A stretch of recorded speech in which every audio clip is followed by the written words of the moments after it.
I'd like to see the police report. We didn't call the police. Why not? Why not?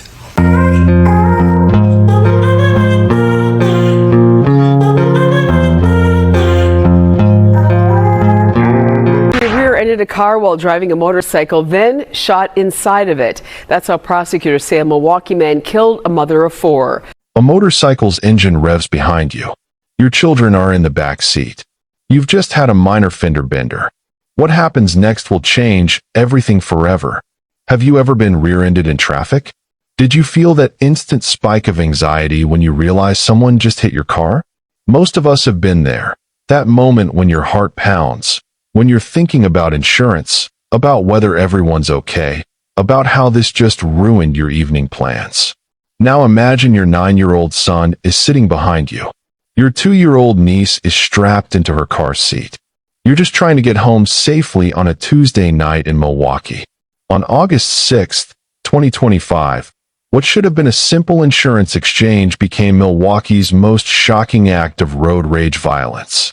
A 29-year-old mother named Charmaine Williams experienced every parent's worst nightmare, and it happened in less time than it takes to order coffee. But how does a minor traffic bump escalate to cold-blooded murder in under 10 minutes? How does a stranger's split-second decision destroy 4 children's lives forever? If stories like this make you think twice about road safety, hit that like button and stay with me because this case has twists that will shock you. We're about to uncover how a 9-year-old boy became the key to solving his own mother's murder, and why the boyfriend who was supposed to protect this family simply vanished. This is the story of Charmaine Williams, and it's about to get intense. Welcome to True Crime Footprint, where we unveil the darkest mysteries and the most terrifying true crime tales. Kindly hit that like button, subscribe to this channel, and turn on the notification bell so you never miss any of our new stories. Your support keeps these stories alive. Charmaine Williams wasn't just a name in a police report. She was 29 years old, full of life, and unapologetically herself. Online, she went by Bratz MsExotic, a name that tells you everything about who she really was. Remember those Bratz dolls? The ones with the bold makeup, fierce attitudes, and confidence that said, "I don't need your approval." That was Charmaine. She embraced that aesthetic, that energy, that refusal to shrink herself for anyone else's comfort. In a world that often tells women to be smaller, quieter, more polite, Charmaine chose to take up space. She was a mother of 4 children, for little lives that depended on her coming home every single night. Picture her evening routine, maybe helping with homework, maybe scrolling through her phone while dinner cooked, maybe planning tomorrow's outfit, just living her life the way millions of mothers do every day. That Tuesday evening in August, she wasn't alone in the car. Her boyfriend R.A. Ritchie was with her. So was her 9-year-old son. A boy who probably spent the car ride talking about his day, maybe asking when they'd be home, maybe just staring out the window like kids do. And her 2-year-old niece, buckled into her car seat, probably sleepy from the day's adventures. This wasn't supposed to be anything but an ordinary evening. No one gets dressed thinking, "Tonight, a stranger will decide my life is worthless." No one kisses their children goodbye expecting it to be the last time. Charmaine wasn't just scrolling through her phone that evening. She was living her life. A young mother who chose the name Bratz MsExotic online, embracing the bold, confident aesthetic of a generation that refused to apologize for taking up space. But in 9 minutes, a stranger's rage would strip away everything she was, everything she could have become. Her dreams for her children, her plans for tomorrow, her next Instagram post, her next laugh, gone. Because someone couldn't handle a minor fender bender like an adult. It started so small, so ordinary. A motorcycle rear-ended their car, the kind of fender bender that happens thousands of times every day across America. A little damage to the bumper, maybe some scratched paint. Insurance information gets exchanged. Everyone drives away slightly annoyed but unharmed. That's how it should have gone. Most of us have been there. That moment when someone cuts you off, and you feel that flash of anger. Your jaw clenches. Your hands grip the steering wheel tighter. Maybe you mutter something under your breath. But then what? You take a breath. You remember you've got places to be, people waiting for you at home. You let it go. What separates most of us from a killer? That moment of choice. That split second when you decide whether anger controls you, or you control anger. Larry Jefferson made his choice. Instead of stopping to handle this like every other adult on the planet would, Jefferson did something else. He followed them. Picture Charmaine in that passenger seat, maybe telling her boyfriend, "I think that guy's following us." Maybe her 9-year-old son noticed too. Kids pick up on tension fast. How long was that chase? A few blocks? A mile? Every second, Jefferson had the chance to turn around, go home, forget about a minor traffic bump. Every second, he chose rage instead. Then came the moment that changed everything. Jefferson pulled up alongside their vehicle. Not to roll down his window and yell. Not to gesture angrily and speed off. He opened fire. 5 shots through the windshield. .45 caliber bullets tearing through glass, through metal, through a mother's skull while her children sat in the back seat. Charmaine Williams, the woman who called herself Bratz MsExotic, who had 4 kids depending on her, who was just trying to get home safely, took a bullet to the head. In front of her 9-year-old son. In front of her 2-year-old niece. The SUV, riddled with bullet holes, eventually came to rest near 31st and Fairmount. Inside, a family's world had just exploded. Outside, a killer on a motorcycle disappeared into the Milwaukee night, probably thinking he'd gotten away with it. He had no idea that the little boy in the back seat, the one who just watched his mother die, was about to become his worst nightmare. But here's where this case takes a turn that even seasoned detectives didn't expect. The key witness? A 9-year-old boy who just watched his mother die. And what he told police next would launch one of the most sophisticated manhunts Milwaukee had ever seen. The investigation that followed used technology in ways that would make even CSI writers jealous. Make sure you're subscribed because the forensic breakdown is incredible, and the way they caught Jefferson will blow your mind. Here's something that will break your heart and restore your faith in human resilience at the same time. That 9-year-old boy, the one who just witnessed the most traumatic event of his life, became the hero of this entire investigation. While adults would have been in shock, while grown men would have been too rattled to think straight, this child looked at the man who killed his mother and memorized everything. The motorcycle, the rider's build, his clothing, details that would have escaped most of us in our worst moment. When detectives interviewed him, he didn't break down. He didn't shut down. He gave them a description so precise it was like having a sketch artist in the back seat. This wasn't just a traumatized kid. This was a survivor who understood that his words might be the only justice his mother would ever get. But here's where 2025 technology stepped in to turn one child's testimony into an unbreakable case. Milwaukee has something called flock cameras scattered throughout the city. Think of them as the eyes of justice. Automated systems that capture every license plate, every face, every detail of every vehicle that passes by. Most of us drive past them every day without even noticing. Larry Jefferson had no idea he was being photographed. The police fed the boy's description into their system and started hunting.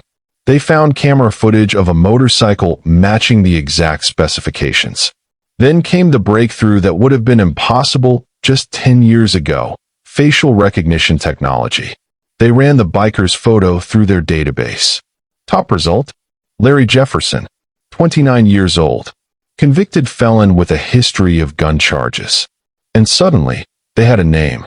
But they weren't done. Social media became their next weapon. Jefferson's online activity, his posts, his location data, it all started painting a picture of exactly where he was that night. GPS tracking showed his movements throughout Milwaukee, creating a digital trail he never knew he was leaving. Every selfie he posted, every check-in, every time his phone pinged a cell tower, The technology we use every day to share our lives had become evidence in a murder case. Then came the physical evidence. When police executed a search warrant at Jefferson's home, they found something that connected every digital, a motorcycle club vest. The exact type of clothing the boy had described seeing on his mother's killer. The digital net was closing, but Jefferson had no idea that every camera in Milwaukee had become a witness. Every algorithm had become a detective. Every piece of modern technology he lived with daily had turned against him. What started with one brave child's memory had become an investigation that spanned databases, social media platforms, and surveillance networks across the entire city. Jefferson thought he could kill a mother in front of her children and just ride away into the night. He was about to learn how wrong he was. Milwaukee man killed a mother of 4. Our Durante Matthews is live downtown where the suspect just went through court. Durante? Yeah, Mary, today 29-year-old Larry Jefferson pleaded not guilty. Police say he rear-ended a car and then shot inside of a vehicle carrying 4 people, including 2 children. One woman was killed, and now her family tells me they don't understand why. It happened so fast. It just hurt. But the pain feels everlasting. It's just, I'm numb right now. Cause she definitely didn't deserve this. It's been nearly 2 weeks since Tanya DeBerry lost her sister and Charmaine DeBerry lost her daughter. Angel of mine, Angel. The two say on August 6th, 29-year-old Charmaine Williams and her boyfriend were driving to pick up Lime scooters for the family. In the back seat were Charmaine's 2-year-old niece and her 9-year-old son. Prosecutors say around 8:30 at night near Sherman and Derby, a man driving a motorcycle rear-ended their car. That's when he jumped in front of him, and then he must turn around and started shooting in the window. Charmaine was shot in the passenger seat. He just did it for no reason. Like, no reason at all. First responders later tried resuscitating her, but it was too late. I knew she was gone already in my heart. I knew she was gone. With help from Charmaine's 9-year-old son, flock cameras, Facebook, and GPS monitoring, police ID'd the biker as 29-year-old Larry Jefferson. Court records show Jefferson had previously been convicted on gun charges in Milwaukee and Washington counties. It's a relief, because they did get him, but it's still a pain there that won't bring my sister back. During a court appearance Tuesday, detectives ID'd Jefferson as the driver again. He's at the defense table smiling at me with an orange jump shirt. Charmaine's family says she leaves behind 4 small children and heavy hearts of loved ones who still don't understand why this happened. She'll always be in my heart. Now today in court, Jefferson's attorney asked for a dismissal, but that was denied. He's due back in court next month. Larry Jefferson, 29 years old, the exact same age as the woman he murdered. While Charmaine Williams was building a life, raising 4 children, and expressing herself as Bratz MsExotic online, what was Larry Jefferson doing with his 29 years on this planet? Court records tell us everything we need to know. Convicted felon. Gun charges in both Milwaukee and Washington counties. This wasn't his first time holding an illegal firearm. This wasn't his first time making violent choices. The motorcycle club vest found in his home tells another story. These aren't social clubs for weekend riders who wave at each other on country roads. This is a subculture that often glorifies aggression, territorial behavior, and settling disputes through intimidation. But none of that explains what happened next in the courtroom. Something so disturbing it haunts Charmaine's mother to this day. Picture this scene. You're sitting in a courtroom, looking at the man who murdered your daughter in front of your grandson. Your world has been destroyed. Your family will never be whole again. For children will grow up without their mother. And Larry Jefferson? He smiled at her. Charmaine's mother described seeing him smiling at me with an orange jump shirt. Not showing remorse, not looking away in shame, smiling at the mother of the woman he executed over a fender bender. What creates someone capable of executing a mother in front of her children over a minor traffic incident? What psychological switch gets flipped that turns road rage into murder? Road rage incidents have increased by 500% over the past decade. Most involve shouting, gestures, maybe following someone for a few blocks. But research shows that when someone has a history of violence, when they're already carrying illegal weapons, when they see aggression as their first solution to conflict, minor incidents become deadly fast. Jefferson fit every single risk factor: criminal history, illegal gun possession, association with groups that normalize violence, and something else: the complete inability to see other people as human beings deserving of life. Here's what's crucial for everyone watching this: violence doesn't appear overnight. It escalates. There are warning signs, patterns, behaviors that build over time. If you're in an abusive situation, trust your instincts. Like Charmaine's family learned too late, violence can escalate without warning. Have an escape plan. Keep important documents ready. Mama, you good. Mama, you good. Mama, what bigger? Jefferson's pattern of gun charges, his association with aggressive subcultures, his complete lack of empathy in that courtroom. These weren't sudden developments. They were years in the making.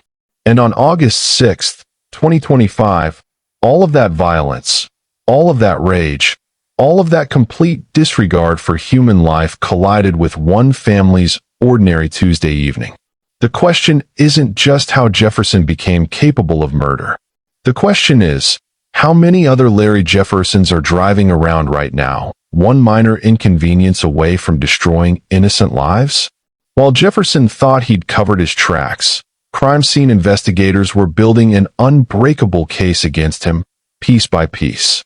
At the intersection of Sherman Boulevard and Hampton Avenue, investigators found 5.45 caliber casings scattered on the pavement. Not random bullets. Not a spray of gunfire. 5 deliberate shots fired through a family's windshield. Each casing told a story. Each one had markings unique to the gun that fired it, like fingerprints, but for firearms. When police executed their search warrant at Jefferson's residence, they weren't just looking for that motorcycle club vest. They were hunting for the murder weapon. And they found it. A black Glock 30.45 caliber. The exact type of gun that fired those casings. But finding a gun isn't enough in court. You need proof.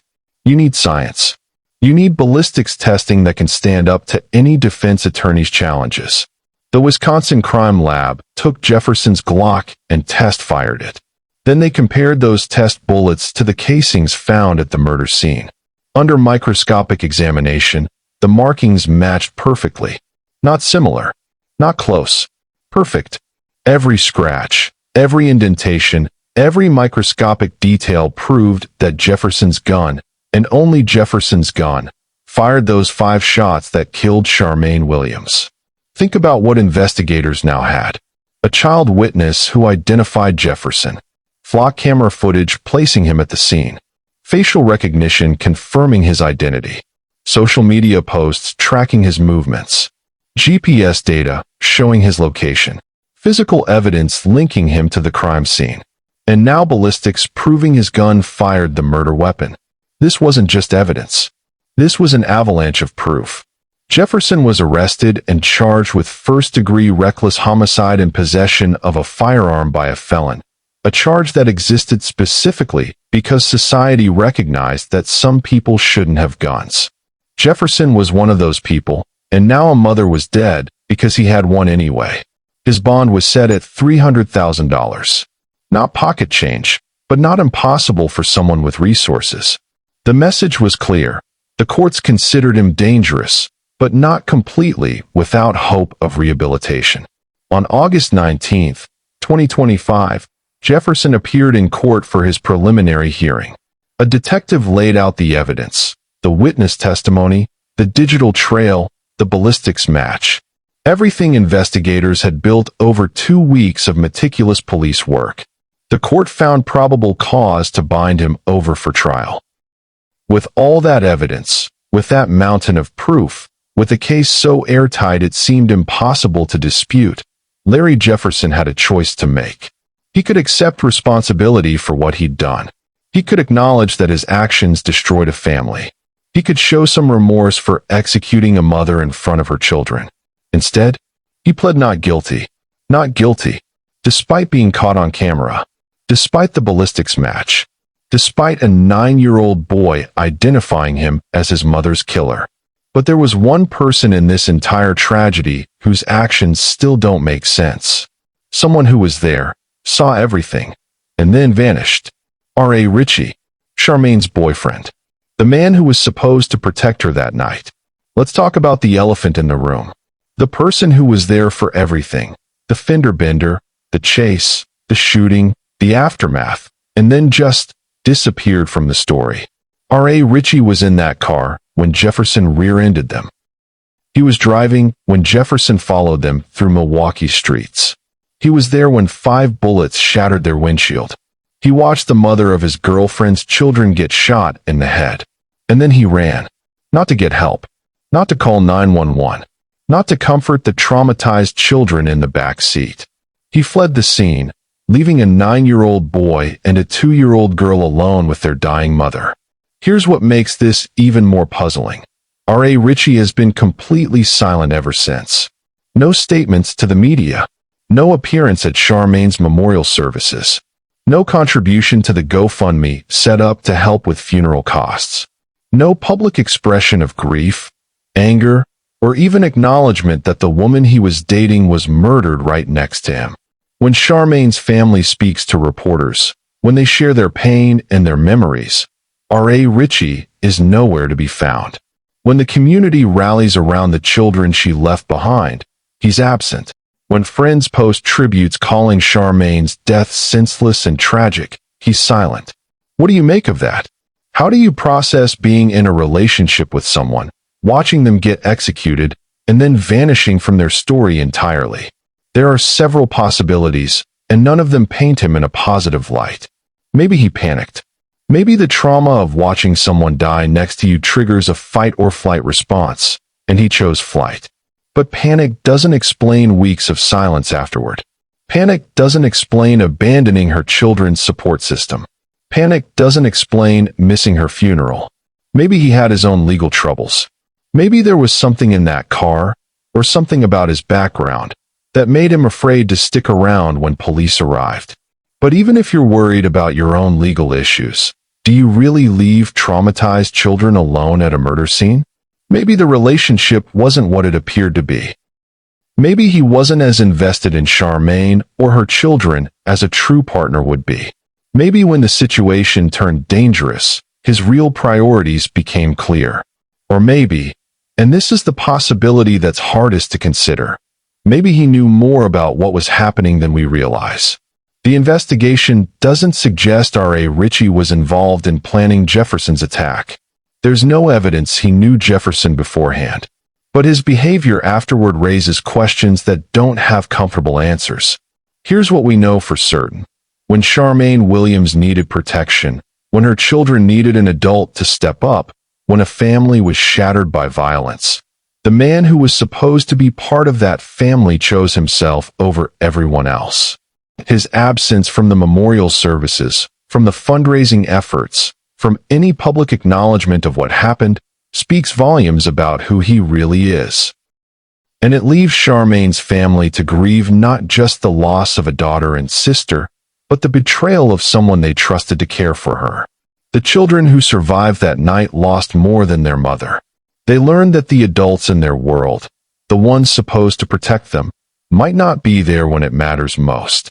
That's a lesson no child should have to learn.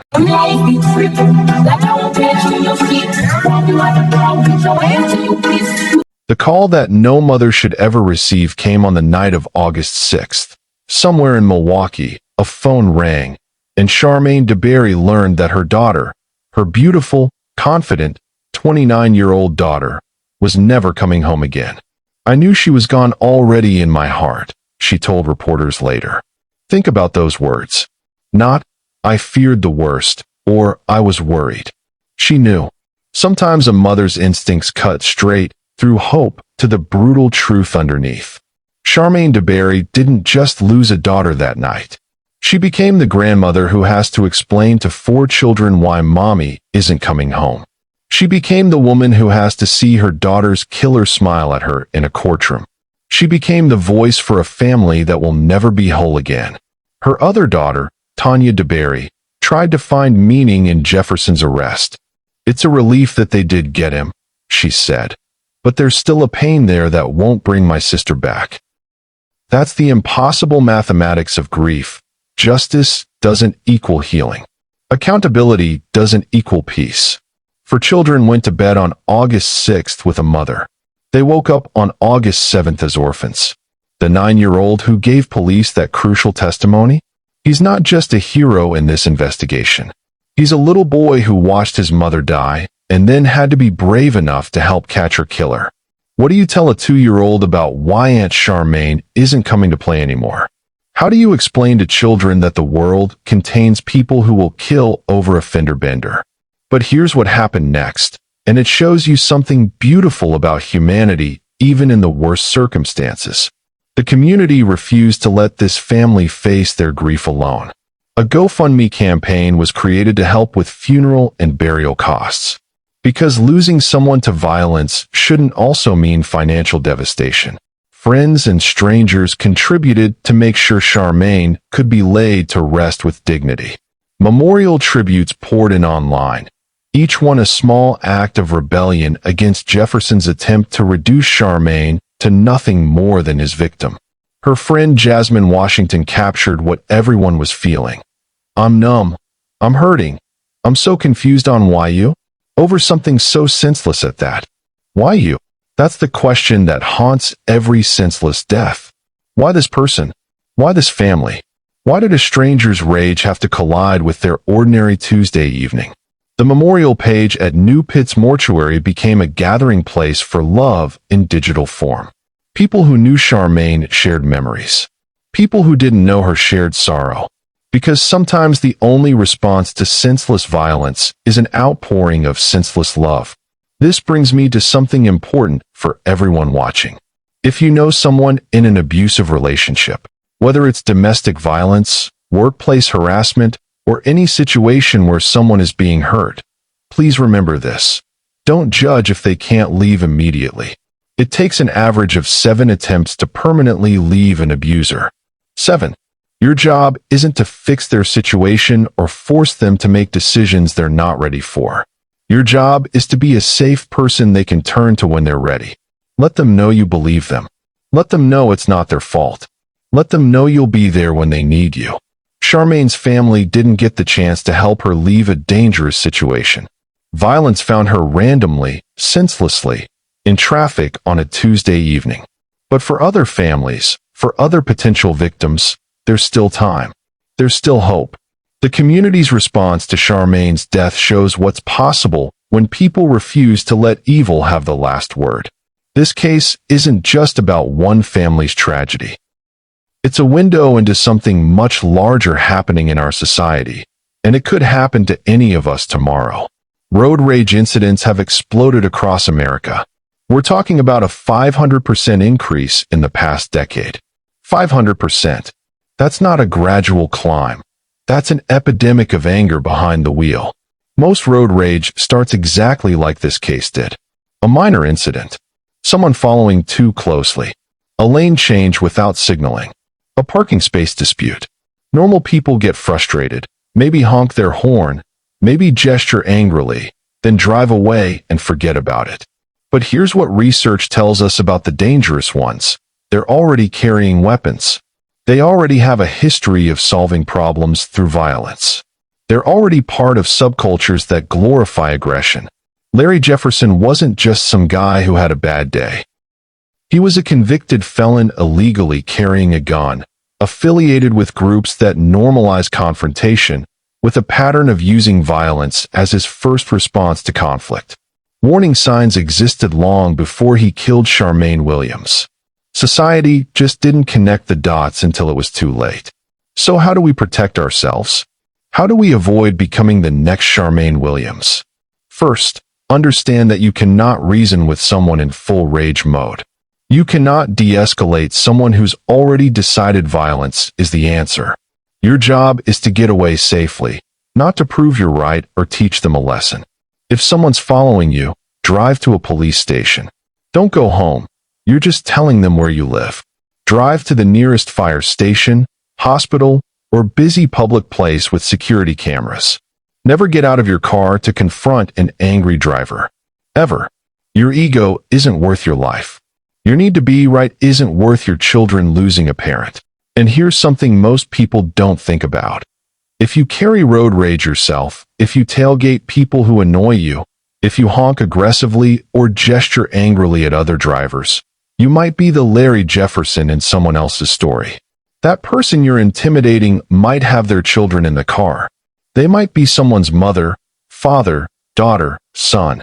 This case also shows us how modern policing can work when it's done right. The investigation that caught Jefferson combined old-school detective work, listening to a child witness, with cutting-edge technology. Flock cameras, facial recognition, social media analysis, GPS tracking, ballistics testing. This wasn't police brutality or constitutional violations. This was methodical, scientific investigation that built an unbreakable case against a killer. It shows what's possible when law enforcement uses technology responsibly to protect communities. But it also raises uncomfortable questions. If our surveillance networks are sophisticated enough to track Jefferson's every movement, what else are they tracking? What privacy are we giving up in exchange for safety? These are questions we all need to wrestle with as technology advances. The bigger picture here is about random violence in a connected world. Charmaine Williams didn't know Larry Jefferson. She'd never seen him before. She did nothing to provoke him. Her only mistake was existing in the same space as someone who decided that minor inconveniences deserve death sentences. That's terrifying because it means any of us could be next. The soccer mom in the minivan. The college student driving home from work. The grandfather taking his grandchildren for ice cream. All it takes is crossing paths with someone like Jefferson on their worst day. This case forces us to confront an uncomfortable truth. We live in a society where people carry illegal weapons, where violence is often the first response to frustration, where anger management has been replaced by road rage management. The question isn't whether another Larry Jefferson is out there right now. The question is how many, and who will they encounter next? As I finish telling you this story, Larry Jefferson sits in a Milwaukee County jail cell. His trial is still ahead. Prosecutors will present their mountain of evidence: the child witness, the camera footage, the ballistics match, the digital trail. Defense attorneys will try to find reasonable doubt in what appears to be an airtight case. The legal machinery grinds forward, slow and methodical, toward what most people would call justice. But justice is a cold comfort to a family that will never be whole again.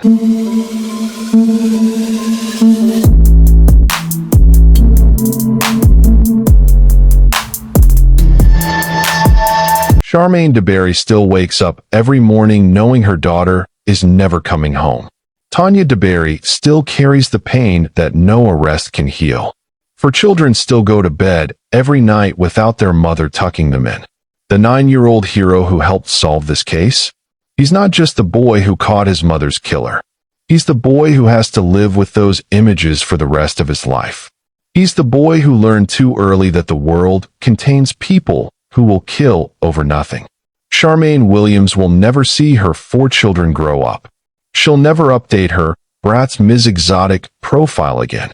She'll never have another ordinary evening drive home.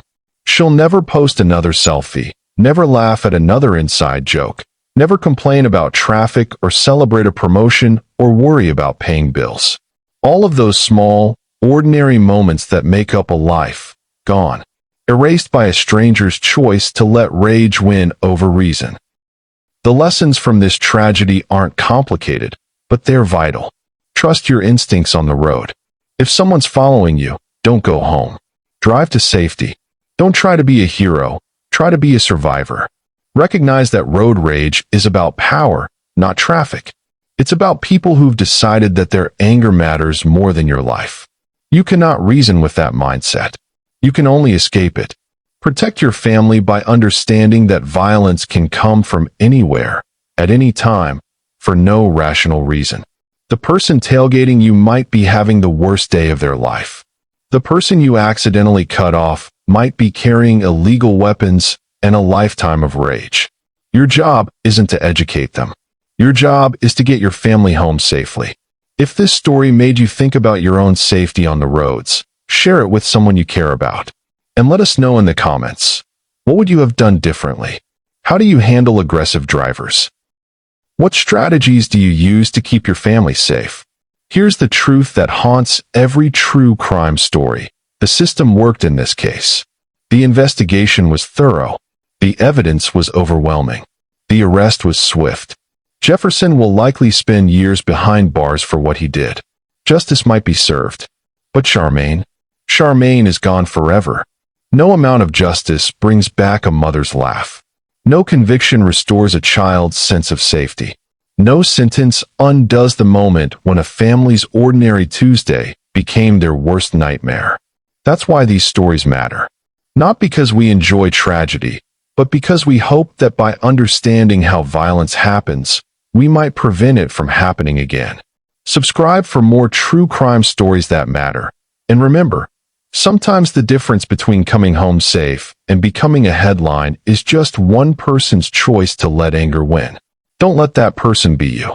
And don't let that person take you away from the people who love you. Drive safe, stay alert, and remember Charmaine Williams, the mother, the woman, the vibrant life that was stolen over nothing more than a fender bender. She deserved better. We all do. Thank you for watching, for your attention, and for joining us on this journey of reflection. Stay informed, stay vigilant, and above all, stay safe. See you on our next video.